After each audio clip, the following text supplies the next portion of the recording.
Start out by chaining 4 and join to the first chain to make a ring.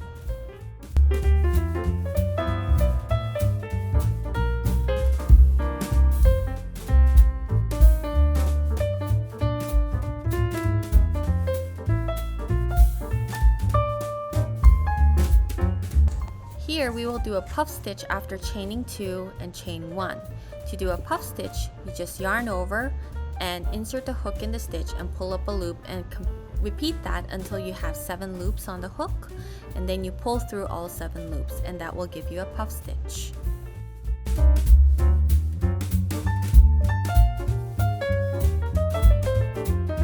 Repeat puff stitch in the ring and chain 1 7 more times to have a total of 8 puffs, and then you slip stitch to the top of the first puff.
For round 2, slip stitch into the next chain space between the puff stitches and chain 2.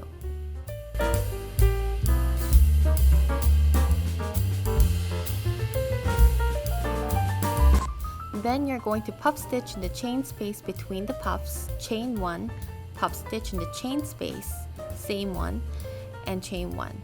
And repeat it 7 more times and join with the slip stitch at the top of the first puff.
For the next round, slip stitch into the next chain space and chain 2.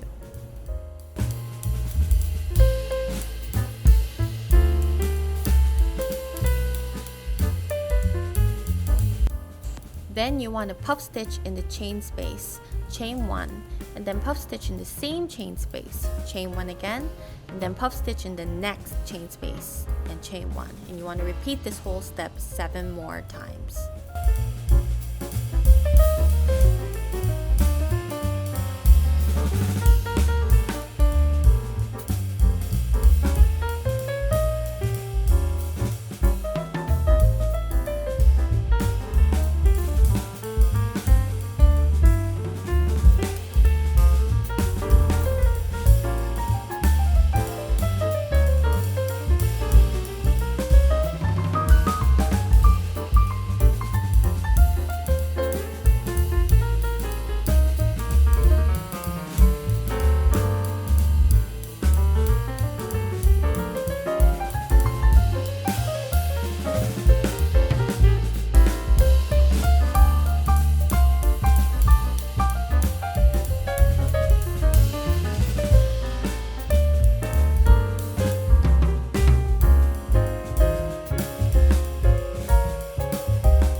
And then you're going to join with the slip stitch with the first puff stitch.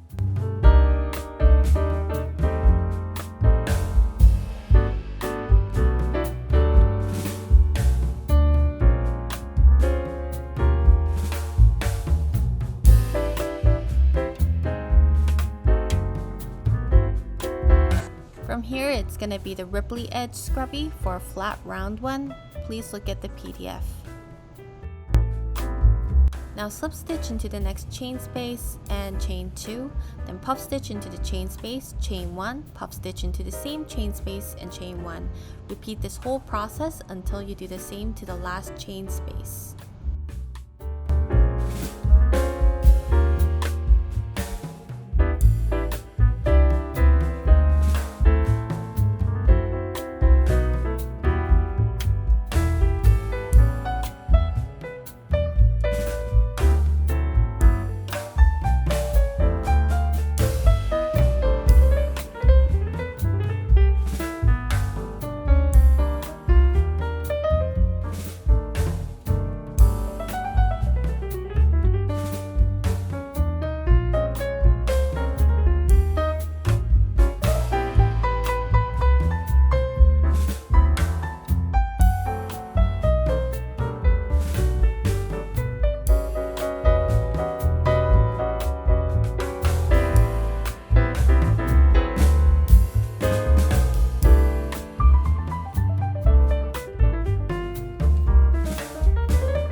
slip stitch with the first puff stitch.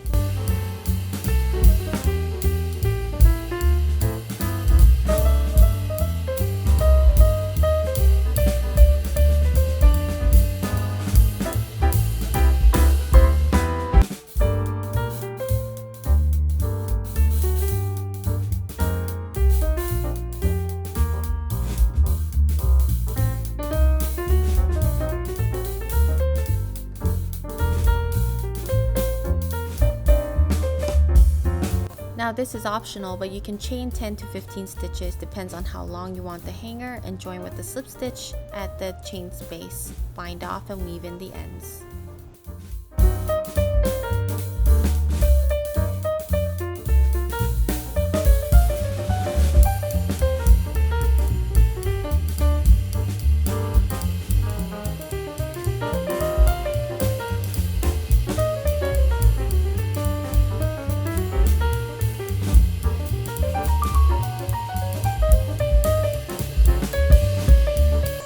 Please also look at the PDF if you want to get instructions for the seedless watermelon scrubby.